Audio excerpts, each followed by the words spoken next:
A knee specialist. A one-trick pony, right? Not at the Christ Hospital Health Network. We have integrated specialists for every area of orthopedic surgery, like perfecting your golf swing again, night strolls with your partner, or walking your daughter down the aisle. Everything it takes to get your life back. We specialize in that too. The Christ Hospital Health Network, everything it takes. The Pound This Podcast is brought to you by the Christ Hospital Health Network. This is the Pound This Podcast, episode 810, Habit Changes Are Hard, with Matt Kasee. I want to lose weight, but I don't know how to get started. What should I meal prep every week? How do I get those sweet booty gains? Inspiration for your healthy lifestyle. The Pound This Podcast with Amanda Valentine.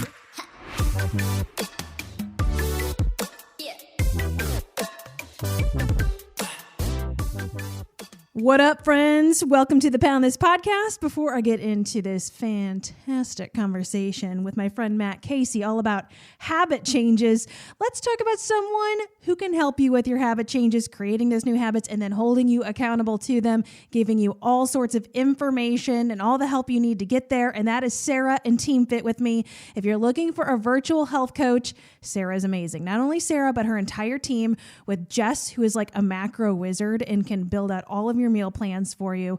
Plus, you can get workouts built out for you. And then there's the Facebook community, which I get updates for all the time and people sharing what they're making, their recipes, talking about struggles, wins, all of the things. So not only do you have an amazing health coach helping you reach your goals, but you have an amazing community and a team of people to back you up no matter what your goals are, whether that is weight loss, whether it's to get stronger, whether it's just to get healthier, whether it's to build more body confidence and to feel more comfortable in your own skin. And what can you do by movement and nutrition to get there? Sarah has got you. Even if you have some hormonal issues or gut issues, Sarah can do all the blood work, figure all that out. And right now you can save 10% off of month one of all packages and plans when you go to teamfitwithme.com/poundthis and get yourself an amazing health coach. Right now, let's talk to Matt Kasee. Thank you so much for listening to the Pound This Podcast. I am Amanda Valentine. Returning guest is Matt Kasee. What's up? Hello. How are you today? I'm good. How are you?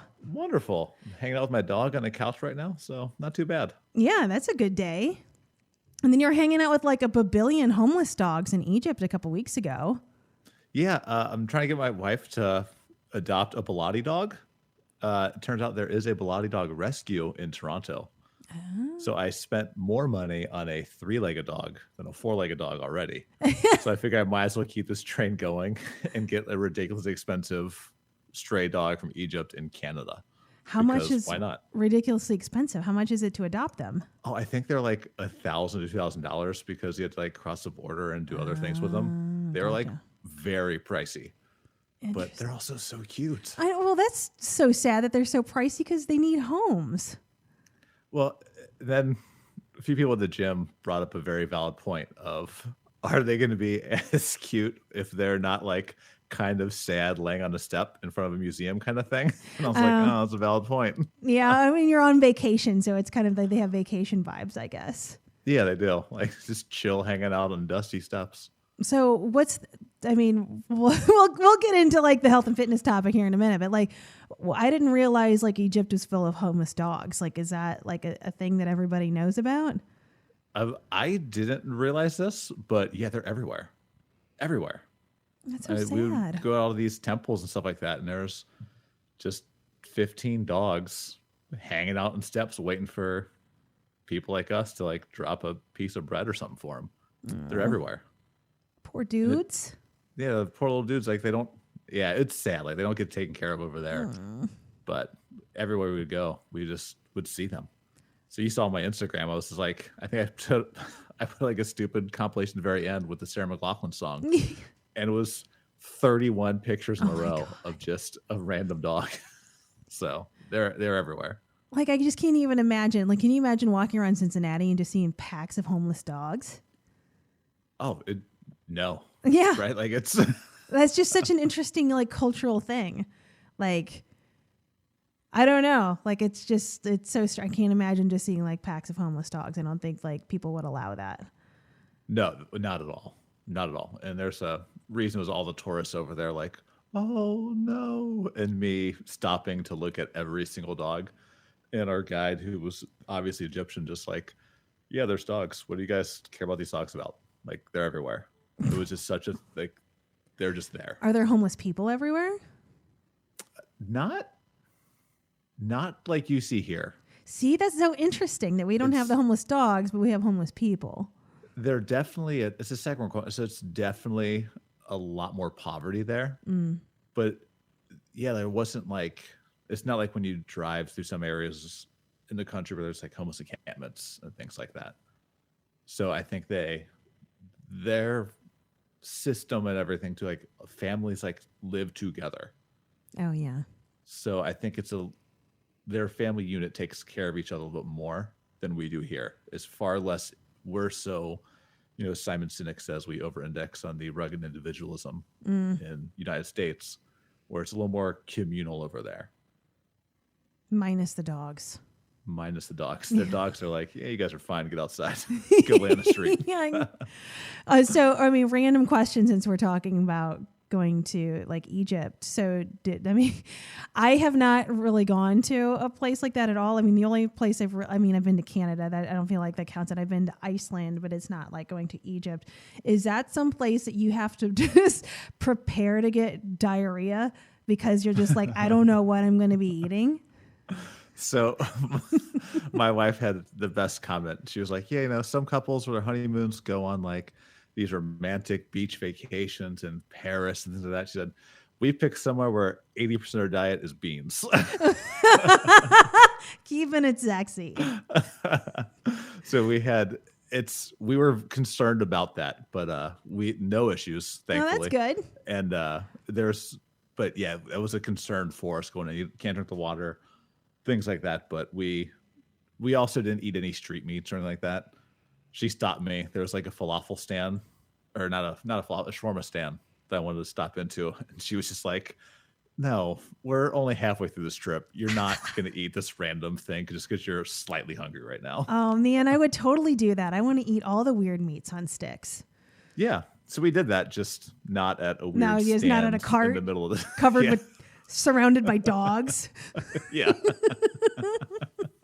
Why is there nobody else eating here? Weird. Yeah, the dogs aren't even eating it. My God, that's dog awesome. packs me on the leg, bro. No. Just like making eye contact and shaking their head. Oh my God. Well, I'm glad you had a good time. It looked awesome from your Instagram stories. Thank you. See, that's one of those things whenever you follow somebody on social media and you're like, that looks amazing. And you're like, no, secretly, we had so much diarrhea.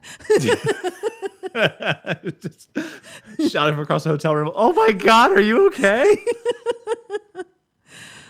Oh my God, you need to call maintenance again.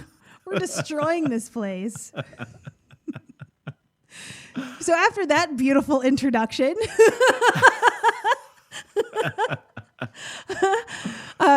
tell me, for people that have never heard you on this podcast before, tell me about you and what you do, Matt, besides going to Egypt and hanging out with dogs. Yeah, so I own a personal training studio gym over in the east side of town, over just outside of Oakley now. We specialize in small group personal training there. There's 4 of us on staff. We keep a fun, silly environment. I have a big cartoon mural on the wall.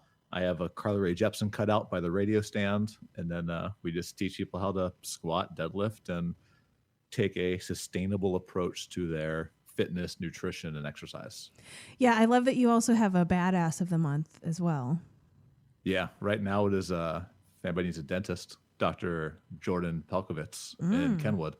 He's our current badass of the month right now. So they get to carry the championship belt around.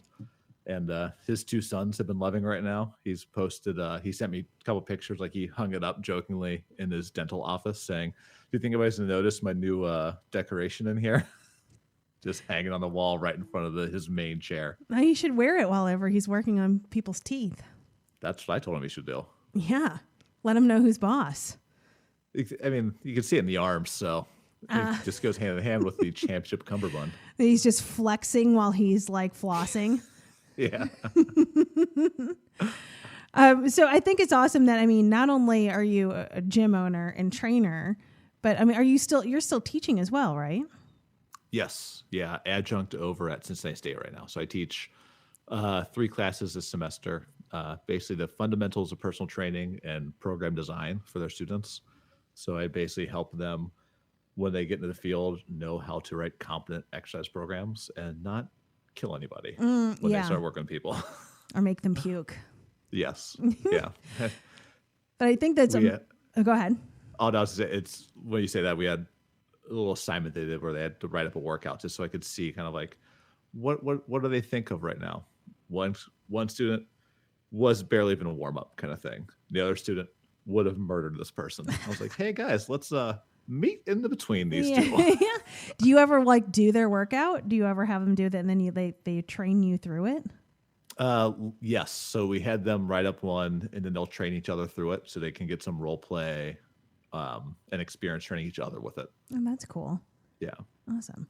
Well, I think it's amazing that you have so much experience, obviously, as a trainer. You own a gym. You teach others to become a personal trainer, but yet you also have your own coach to help you reach your goals, which I think is awesome because it feels like a lot of people are afraid to be like, oh, I'm a coach. I should have all this stuff figured out, or I'm a trainer to have your own people. But I think it's super important for everybody. Like everybody should have their own coach and have people helping them along the way.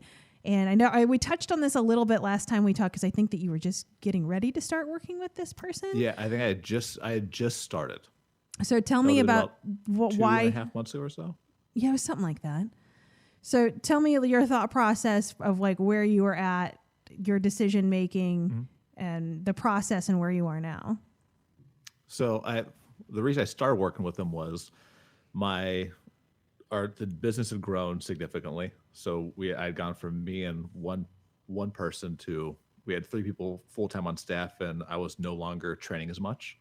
So I went from getting thousands and thousands of steps every day in the gym to very little steps, doing a lot of stuff on the computer. So my activity level dropped down.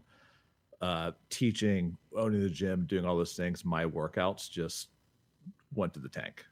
And I had always had this dumb meathead idea in my brain of like, I weigh 225 pounds. I gotta stay 225 pounds. When I was in grad school in 24, that 225 looked a lot different than it did when I was now 35 and still weighing 225. So I decided I have some vanity goals with this. I want to try to get back in shape because I'm now sprinting and hurdling towards 40. I was like, I should take care of these things and do the things I tell all my people to do and do them myself.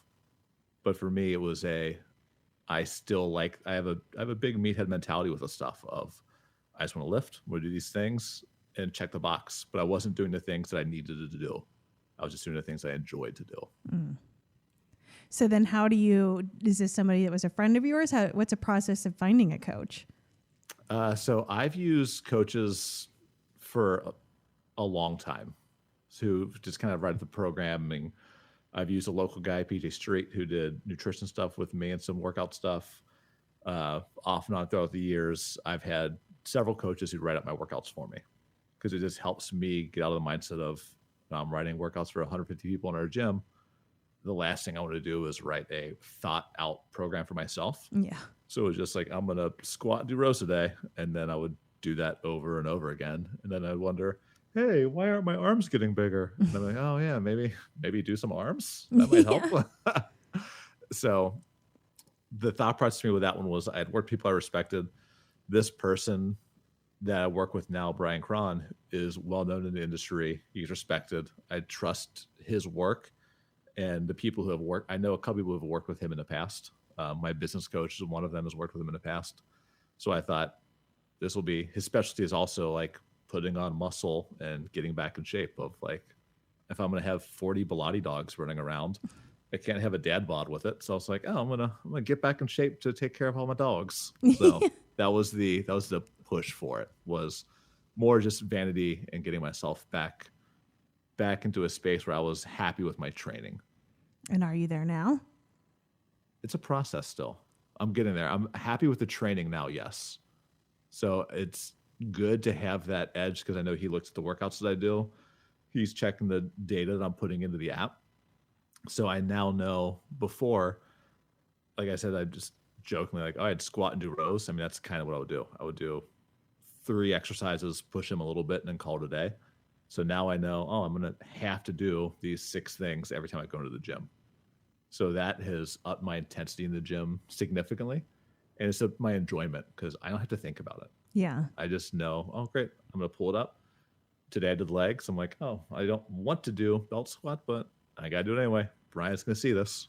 And it helped me get over that little hurdle because habit change, all of those things, accountability, no matter what anybody does, it's really freaking hard. Yeah, it is. And that coach helps it a lot.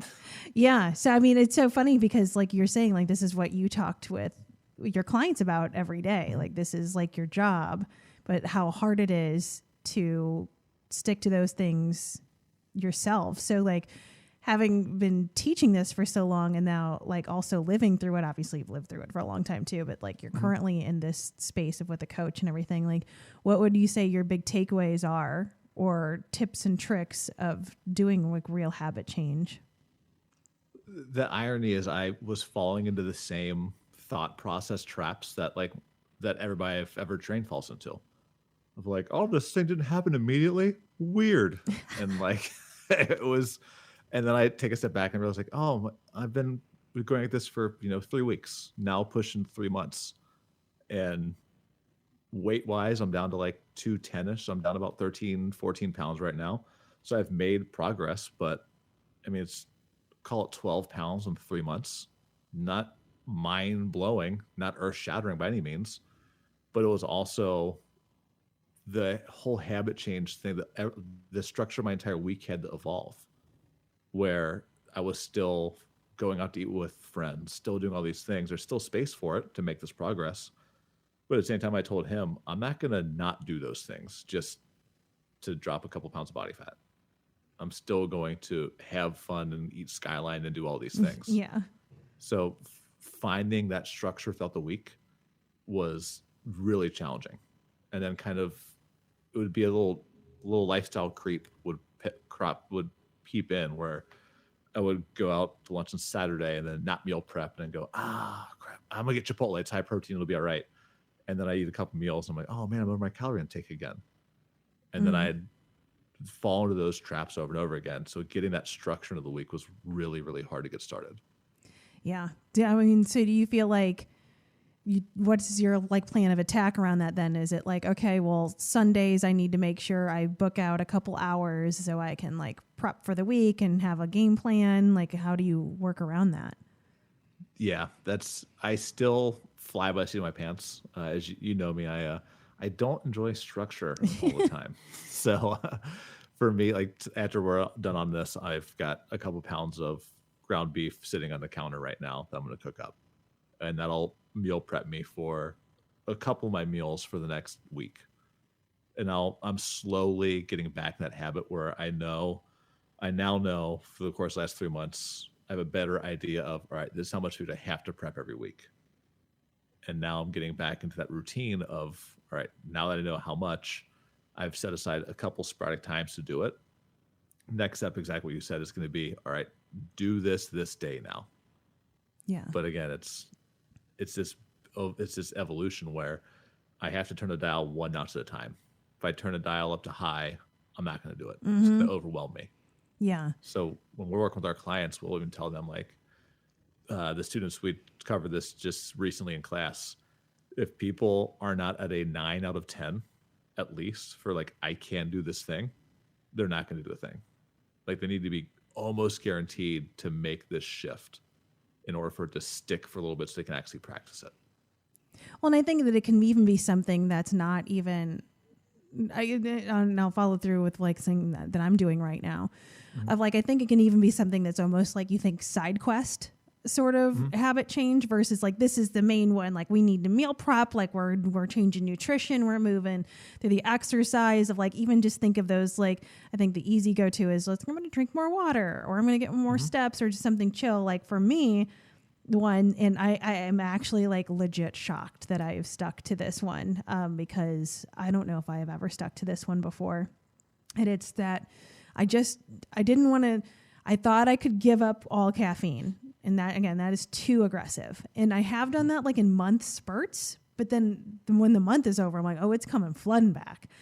So I'm like, okay, I'm just going to do 1 cup of coffee a day. I'm like, I don't need to. So what I have been doing for years is drinking several cups of coffee in the morning. Like, and then I like morning workouts. So it typically would be like drink coffee as soon as I wake up, do a workout. My quote unquote reward after the workout is another cup, is usually an iced coffee then. So it's the hot coffee in the morning, then it's the iced coffee. And then in the afternoon, let's have another iced coffee, or we're going to have an energy drink.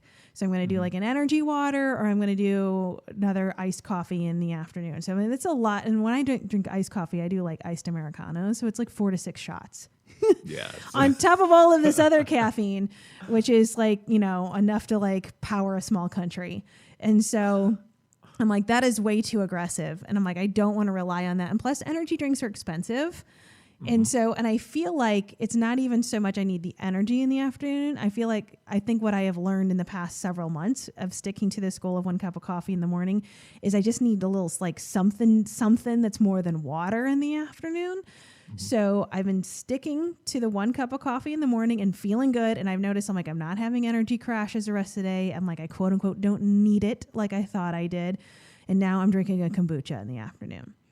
And so I'm doing a healthier drink. I'm doing a tea. I'm helping my gut health. I'm getting like a flavorful fizzy that feels kind of like that quote unquote reward thing. And it's like, again, like those like ways you reward yourself for those habit changes of like, well, I'm sticking to this. So my reward is in the afternoon. I get to have like my fruity fizzy tea that I like, and I don't need to have an energy drink, and just making those small things. So is that like really working towards this goal of like, my like physical fitness or my nutrition, not specifically to that, but I'm really proud of myself for doing this habit change and actually feeling like really good through it. And I think that the awakening part of it is like, I don't need that as much as I thought I did, which I think happens to a ton of people with sugar. That you think that you have to have that sweet in the afternoon or before bed. You got to have your ice cream. You got to have your cake. And maybe you don't. Maybe you just got to make some other little habit change, little shifts around it. And maybe you'll realize it's not as much of a necessity as you thought that it was. Our environment and people dictate most of our things, like most of our decisions. And keep it on theme with the dogs. Because we can build bridges and iPhones and things like that, we think like, oh, we're these evolved creatures where we're just animals. Yeah. We're big, dumb animals. Yeah. And part of it is like, if you have the treat after lunch every day, your brain expects that treat, right? It's like a dog. I let my dog out at night. She's like, oh, I get my greenie, right? That's right. This is when I get it, right? And she just sits at the hallway, like waiting, like this is the time. I know it's the time right now.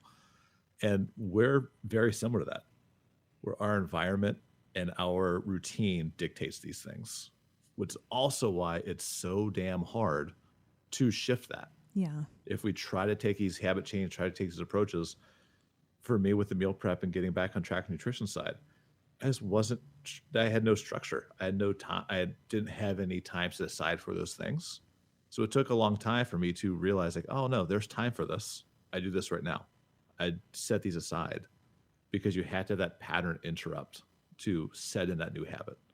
And like I said earlier, it's not the 10 out of 10, or if you don't have a switch for it, it's not going to happen. The last thing you said was the feeling good about doing that habit change. Like that is helpful because that's going to build that confidence through the next thing. So when you're able to, hey, I said I was going to reduce the caffeine, I reduce the caffeine. Next time you say, oh, I'm going to do this, you have that confidence built in of like, oh, I fucking did this thing already. Here we go. I got the next one now. Yeah. Yeah, totally. And I think that another key component to that is it all begins with self-awareness. So it has to be like you're realizing, well, this is what I do with my meals. This is how I feel like on a Saturday of like, it goes from here to here. And this is like the pattern. And I think that it's so easy to just ignore those things and just like push past them because life is busy and crazy. And it like sucks to hold a mirror up to yourself to things that you do that you don't really like that you do, that you know that you want to change.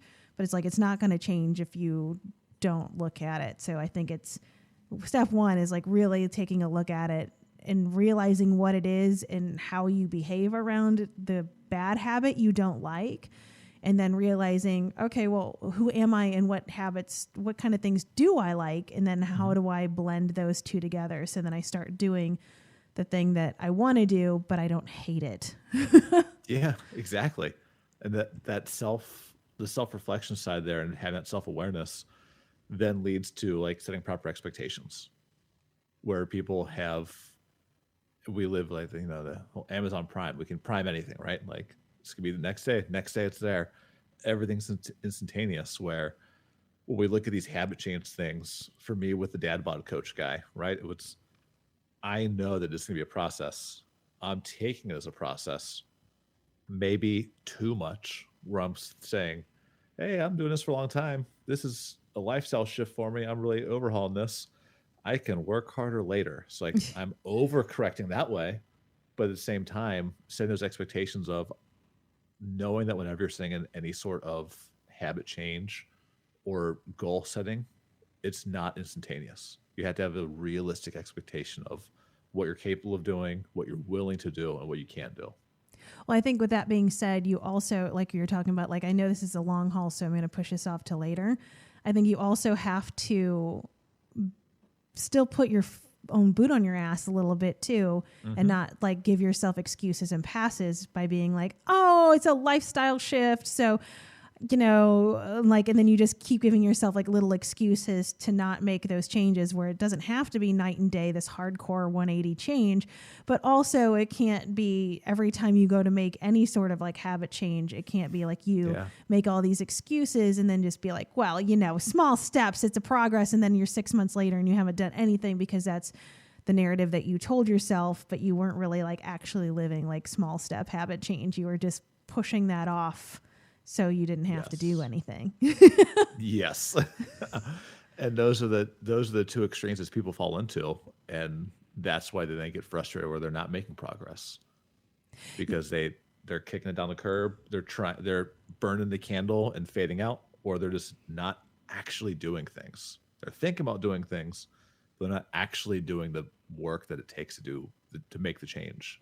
What I think is wild, and I fall into this all the time. This always it's so crazy, because it's like I've lived through this so many times. You feel like I would have learned my lesson, but I haven't.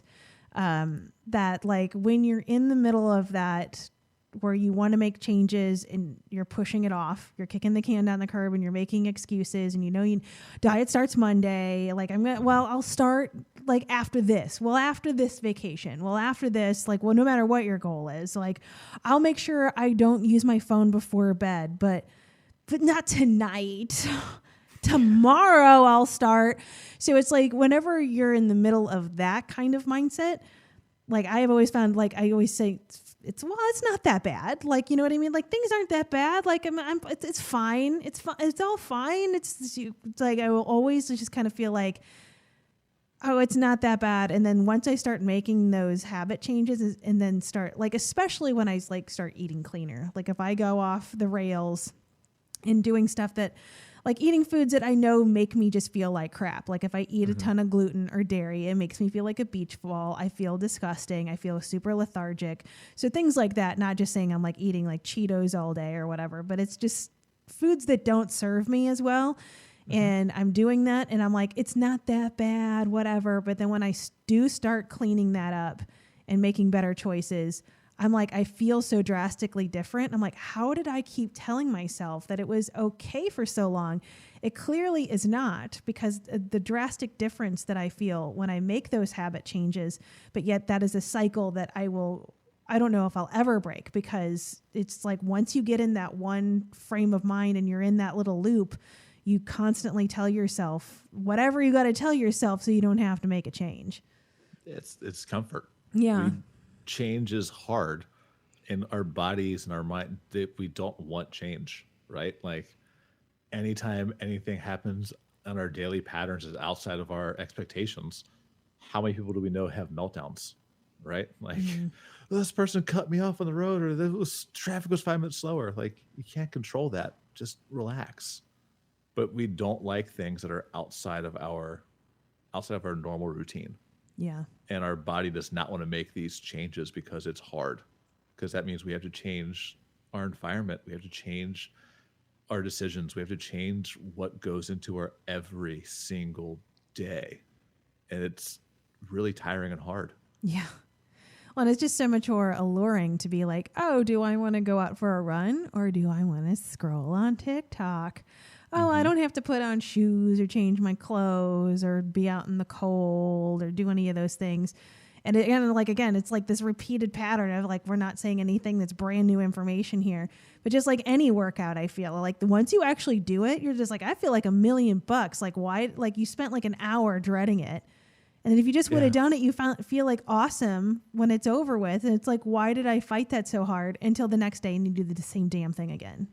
Oh yeah. It's, and that's where, like, for me with the coach, it was so important to have that sense of accountability, where I even sent him a message. This was about a month or so ago. I was like, oh, like it was a chaotic week. Like school had just started back up with the teaching. The gym was busy. I think I was out of town for a weekend. Like there was just a ton of stuff going on. I even told him, I was like, I would have had 3 lazy half-assed workouts at best this week. And I would have just bagged it and used, it's busy. It's crazy right now. I don't have a chance. But because I knew I had the coach on my shoulder, the little bird in my ear saying, hey, don't forget about this plan. You're paying for this plan. You want to make this progress, right? It pushed me over that hurdle. And that's where the beauty of coaches come in. That's where your partner, right? They can be super helpful. They can also be self-sabotaging, not intentionally, but it happens, where I'm sure I will sabotage fitness goals for my wife and vice versa. We don't mean it. We don't intend it. It's just the environment and the people you're around will dictate choices for you. Yeah. No. And I think that it impacts you a lot more than you even realize, especially if you're just like living in it. Which, I mean, I don't know. It's such a bummer because I've done this podcast for so long now, and so many people, and just even shared like my own journey for so long now that people have like shared their own with me. And I've heard so many times of somebody being with somebody that wasn't supportive of the changes that we're making. And that's like so horrible, of like that you're trying to do something for you and to feel good for you. And that somebody would, I mean, I don't think probably some of these scenarios, but not all, that was malicious. But it's just that it makes it just even so much harder whenever that's just like the environment that you're surrounded by, that you don't have like a support team around you. And I think that, I don't know, I think that I mean, it really sucks, and that's a really horrible situation to be in. But I think that it could also be an excuse, or it could also be your superpower to be like, you know what, I'm more important than this kind of behavior, and kind of push past it. And that can be really empowering. And then that will really create some change in your life. Right. Or it can be like something where you don't choose yourself because you don't want to disappoint or hurt feelings of the people around you. So it's a really tough, like, you know, crossroads right there, dealing with stuff like that. It's real hard. And it's depending on the relationship with the people that are sabotaging or holding things back. Like most of the time, it's probably not malicious. Yeah. Right. No, I would be pretty comfortable saying majority of the time it's not. Yeah. But it's just, change is hard for people. And when people aren't lined up on those things, it makes it even harder. And the lack of a support system makes it even harder. Yeah. And so we have all these people coming in. I mean, our gym, majority of the people, we're about 70-ish% women. Our average age is about early mid 40s. And so many people, when they come into the gym, they're like, I haven't taken care of myself in 20 years. Like they've had jobs and then kids and family. They have all these obligations. And people just always keep putting themselves further and further and further and further back. And it's very hard to overcome that momentum. Yeah. And to create the positive momentum forward. Oh, yeah. Especially because you have to crack yourself out of it. And then not only do that, to make the huge step of walking into a place to start those changes, but then to consistently choose to show up for yourself. So it's like those are two big, huge steps of one, just showing up, and then two, continuing to show up. And I had the exact same scenario today.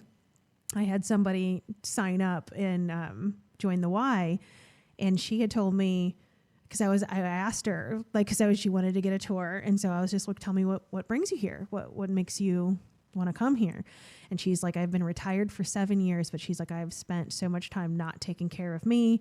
I've been taking care of my family. I've been doing all of these other things, and like, she's just like, this is for me. She's like, I have girlfriends that come here. I took a class with them last week. It was amazing.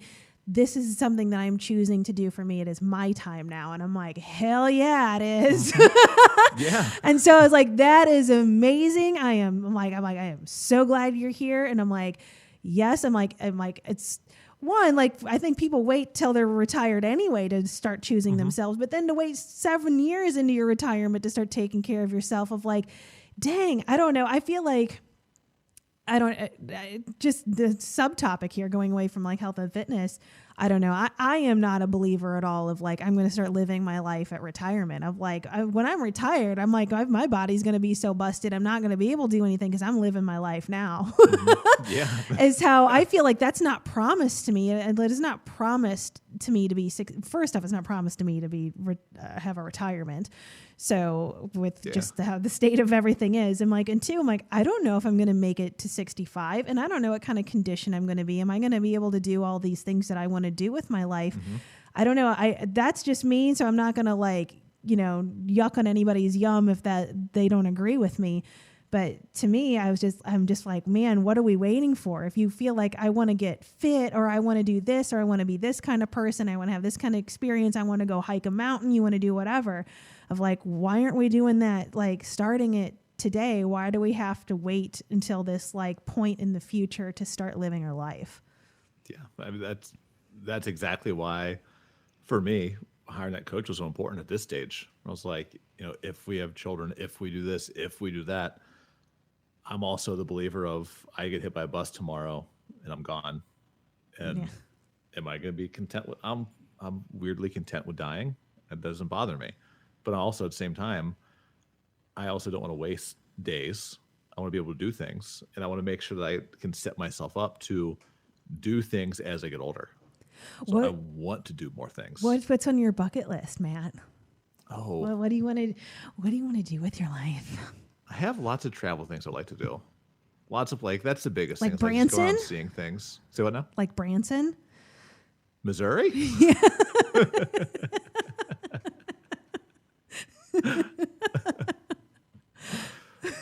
Because I'm like loosely outdoorsy. I'm like bougie outdoorsy. Like, I like to go for a hike and I like to walk in the woods and things like that. But I have no desire of camping and things like that. Okay, gotcha. So like, how rugged could I get to see? Like, I want to see like Machu Picchu. Ooh. But I'm like, is there a way I could just like hike for a day, stay in like a hotel at the base of it, which doesn't exist, and then hike the next day back?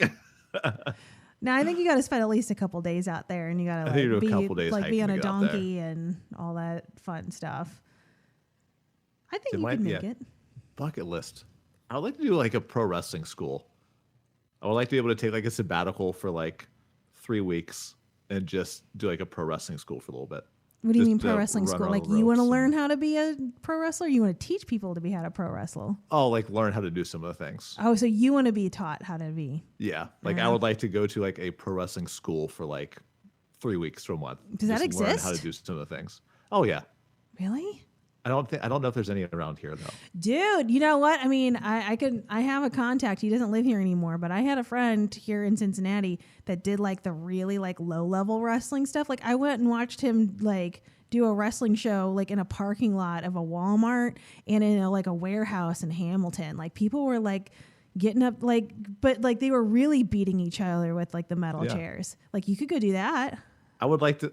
I think that'd be a fun thing on the bucket list, and it would humiliate my wife to see me running out there in like spandex pants and like getting hit with the back with a chair and thrown over top rope kind of thing. Oh my God, you could totally make that happen. I'm gonna work on this one. That's an awesome. I just need goal. to make sure that the gym is aware that I'm going to be gone for 3 weeks to pursue nonsense for a while. Well, I don't know if you have to fully go to school. Like, couldn't you just do something like here locally and like get part of like a little crew and they could just like teach you on the weekends Teach or me something? some basics. Yeah. That's probably a thing. I think it's totally a thing. I can ask my friend that did that here and see if I can get you like some connections. Did your friend make it to the big time? No, the one guy I used to work with did though. Who's that? What's the guy with the boys? The boy. Oh, Dalton Castle. Yes. Yes. He worked at a radio station I worked at, and he was a promotions person. He like hung up all the banners, and then he was part-time on the air. So I knew him in Rochester, New York, and he was doing that like little side wrestle stuff at the time. And I only knew him just because like we would go out in the bars like and get drunk. And so I didn't know him super well, but I'd gone out and partied with him before, and I knew he did the wrestling stuff on the side from the radio station stuff. And then I saw that he actually like, we were Facebook friends and everything. And then I saw like when he started doing all this like crazy theatrical stuff, and I'm like, I know that guy. Yeah, he like legit made it. He's like very big up at Ring of Honor and AEW and stuff like that. Yeah, he's really funny. So I was never like friends with him or anything. I was just, we were in the same bubble-ish for a little bit. So that's my only like claim to fame of any sort of like wrestler, I guess. Well, when I do my wrestling in the parking lot of an abandoned Big Lots, I expect you to be there. I will totally be there. I think that stuff is so fun, man. Like going to like those like wrestling things, like demolition derbies, all those just kind of like, I don't know, like dirt events. You know what I mean? Like there's just like the rough and tumble dirt exterior and some dirt people. But yeah, it's just like, what is it? I haven't been. Oh, I'm gonna miss this episode. I'm not gonna remember the name of it. It's like Gravel Rama. I've been wanting to go to. I think that's in Harrison. What's Gravel Rama? I think it's like monster trucks and stuff like that, but in Harrison, and it's like, it sounds awesome. It sounds awesome. Like that sort of stuff. Like, yeah, that is super fun. I've never done that. The demolition derby stuff. I'm good at that. I've been in a demolition derby. I did not win in though. the cars. Yeah. Mm-hmm. My car was one of the first to die though, so I did not win. And I have also ridden in a monster truck down a residential street at 9 a.m. in the morning. It was very loud. I didn't drive it though. I just got to like be caged in the back. Did they have like a ladder to get you into the back? Yeah, it was. Yeah, the tires and. You had to like basically, well, you had to climb up on a tire and then you had to get up in a ladder, and then you were like in a cage, and you had to like wear a helmet, and it was just like like the big gnarly monster truck, and we like peeled out down the street at 9 a.m. That was awesome. That's gotta be fun. That was really fun. So yeah, I didn't get to drive it. The demolition car though, I did. I got to like spray paint my own like designs and stuff on the car, and then drove it and got like hit and my car died immediately. So that's what's on your bucket list then? If I'm going to do a professional wrestling match in an abandoned Big Lots? I love that. What's your? Oh man, you know what?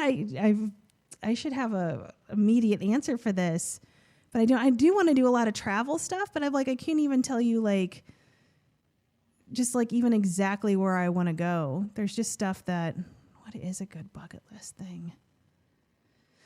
I don't have a good answer for that. I would just want to have like more like fun, cool experiences. I feel like lately, especially like post COVID, I haven't really gone out like adventuring too much. I feel like I've just kind of been in my own little like routine loop. Mm-hmm. So, I don't know. I'm up for any sort of like an adventure, but I guess I don't really have anything on a bucket list. I guess I've never been anywhere like tropical. I think that would be cool. I've not been like to like, I know everybody's been to like Florida, and not that Florida's tropical, but it's like warmer. I've mostly been to just like cold oceans, like Oregon and Iceland and stuff like that. And then, but I've never been to like Cancun or Mexico or anything like that. So I think that would be really cool. I would like to have like like go to Fiji or something. Oh, Fiji be dope. Yeah, like where they have like those huts that are like on the water that I can't afford. Yeah. Like that would be really neat. Maybe does Fiji, do they sponsor local podcasts and stuff like that? That would be awesome. we so we had a lady at the gym once. We have Carly Rae Jepsen like on our door, and she's hilarious. Like, sweetie, I don't think you can like legally have her on your door. And I Really? said, I don't think she's going to notice a small personal training studio in Cincinnati has her name on the door. Are you? Listen, if she does, it's good for us. Yeah, right. That you get a lawsuit, Yeah. but you It's a can't just win-win. write somebody's name on a door. Yeah, then I'd like have it because I think it implies that she endorses our place. Oh. So I'd be like, if she sues us, she probably has to sign paperwork, autograph, boom. Do you know what? Speaking of like weird stuff like that, I can't trademark my own name. So the name of my business is Amanda Valentine Bites, and I can't trademark it because Amanda Valentine, the fashion designer, trademarked her name, and they said that you can't differentiate health and fitness from fashion. So she gets the trademark and I don't. Oh, that's stupid. I know. And I'm like, come on, same name. Come on, let's be cool with each other. And obviously I don't know this chick, but I also have the Twitter handle. I don't use Amanda Valentine. So I should just like message her like, you want it? I'll pay for it. Beat her to it. Yeah. When I created my Twitter account in like 2008 or whatever, because I had to at a radio station. I should have just bought all of the things and then start charging her for it. She's got more money than me. Yeah, I mean, that's the way to go. She does cooler stuff though. She was on reality TV. She makes like clothes. So I don't know how to do that. Clothes can be cool. Yeah, I got I fart wear jokes though, man. We sweatpants talk in about TV diarrhea. shows. I should get that trademark.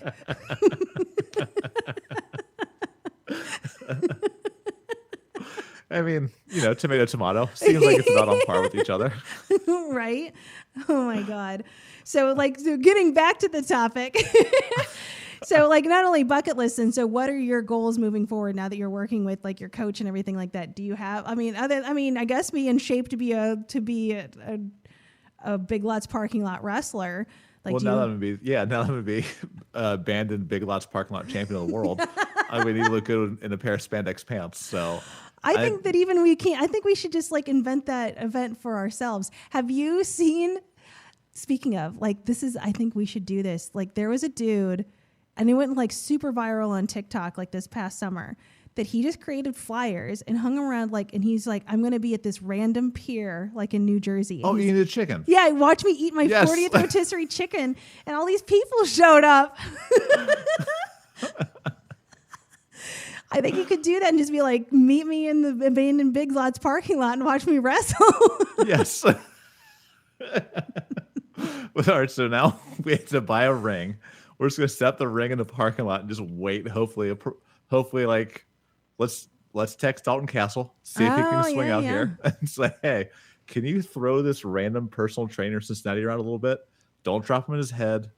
He'll bounce Don't back. hurt the He'll face. be all right. It's the moneymaker. Yeah. Or we just not get a ring. We just do it low budget and do a baby pool. So we get a baby Ooh. pool. We get some cream some corn in bubbles there. in there. Yeah. So then I become the seductive Big Lots parking lot champion of the world. I think you just created an OnlyFans.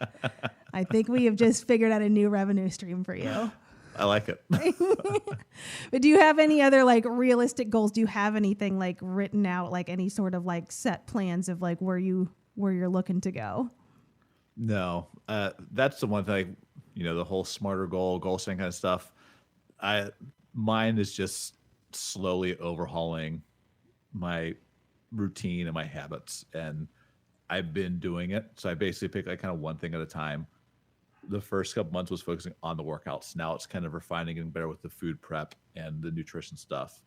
And now it's been eating out better, making better choice when I eat out, realizing I don't need to eat 2 entrees. I can come back another time. I can only order 1 entree. Oh man, you order 2 entrees at a time?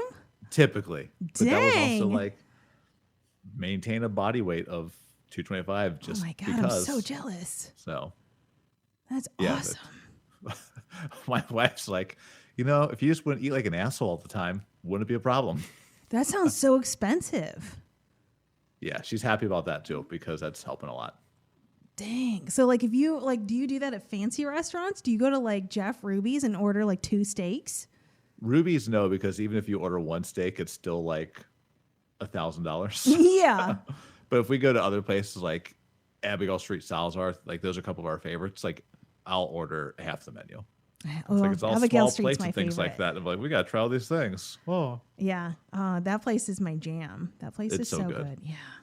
And it's easy to spend a lot of money in there because you do want to like get all the things. get all the things. That's true. I have gone ham in there before, so I feel that. Yeah, it's easy too. It's so good.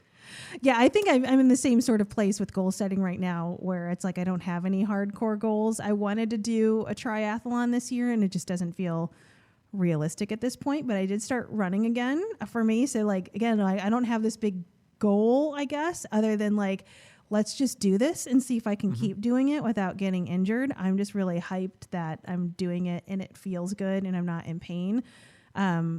Where it's like I have this very love-hate relationship with running. I mostly love it because I can just go outside and do it. Like I just love that aspect of it, of like I get to run around neighborhoods and I just feel like it's more dynamic for me. And I really enjoy that aspect of it. It's just my knees weren't agreeing. So I'm like, right now the goal is just keep doing it and see where it goes. And hopefully maybe you can just run a full 5K again. That'd be cool. But if not, then like, let it go and don't damage yourself to do the thing. And then I'd say that I probably have a lot more like mental health goals now than more the nutrition and fitness, just at this stage of life of just working through things and like catching myself doing stuff, or I guess, choosing food to like numb out sort of stuff, which is a mental health thing more so than like I'm working on like my nutrition. It's just like, if I'm feeling bummed out, like can I go for a run? Can I do something better than to feel like I just need to eat? So I think that's where I'm kind of at, is just like, I want to just keep doing these small habit changes and do things that like feel good and not force myself to do anything. Cause I think I spent a pretty decent chunk of my life doing things because I felt like I had to forcefully do that to make my body look different than I wanted it to. And I don't want to just do those things to look a certain way. I want to do it because like I genuinely enjoy it. And I really felt that way about lifting for a long time. And I haven't been doing strength training in a while now, which I would like to get back into. Of like, I got to a point where it just like, I just loved feeling strong and feeling really good. So I'm like, I need to make sure that when I'm doing that, I'm doing it within that headspace. And that's the goal, versus I need to do this because I need to feel like I need to be like this fit bitch. Like, no, I need to do this because I feel healthy and strong. And that's the mindset I need to go into it with. And I feel like that's the habit shift for me, is just where my mind's at making those choices. Yeah, enjoying the process. That's the biggest thing. We ignore this enjoyment. We beat ourselves up. We think we have to do these things, but it's really just finding ways to enjoy the process. And I think that's kind of where I am right now with it too, of I enjoy training again. I enjoy some of these things again, which I didn't like for a long time. I was just doing it because it was routine. It's what I did. I enjoy being stronger. But like now I actually kind of look forward to working out again. That's good. I think enjoying the process is the biggest thing with it. Well, and it's so hard whenever you take something you love and you make it your job. I feel like that's a big struggle point that I think, especially with like people trying to do stuff like on TikTok or anything like that, of trying to go viral with things that they love. And I think a lot of people are learning that lesson a lot more, that when you take something that's a hobby or a passion and then you try to monetize it, it kind of steals all the joy from it, which is a really big bummer. Yeah, that's why I didn't go into modeling. So pretty simple, That's why I stick to audio type things. Yeah. So, that makes sense. That and the Big Lots parking lot wrestling. Big Lot seductive parking lot champion of the world. That should be what your badass of the month of the gym has to do every month to earn it. Oh, they have to wrestle me in a bubble bath in the parking lot of the gym. Oh my God. I would show up for that. That would be amazing. We train Jordan. Today's Wednesday, Friday morning, So I'll pitch it to Jordan and see what he says. If this happens, let me know. I want to be present for it. Something tells me he's going to say no. Oh, but we'll find out. boo. I'll text you an update on Friday morning. Okay. Well, if this happens on like a Saturday, let me know and I can show up and be witness. Perfect. That works. So for anyone listening, they're like, oh my God, well, I have to like go work out at Trilogy because this place sounds awesome.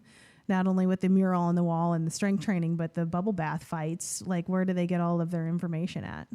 TrilogyFitnessSystems.com. We're most active on Instagram because I'm an elder millennial. So that's basically all I refuse to adopt any other social media platforms. So it's TrilogyFitnessSystems.com and then Trilogy Fitness Systems on Instagram. Matt, it's always so awesome chatting with you. Thank you for hanging out. Thank you. AmandaValentineBites.com.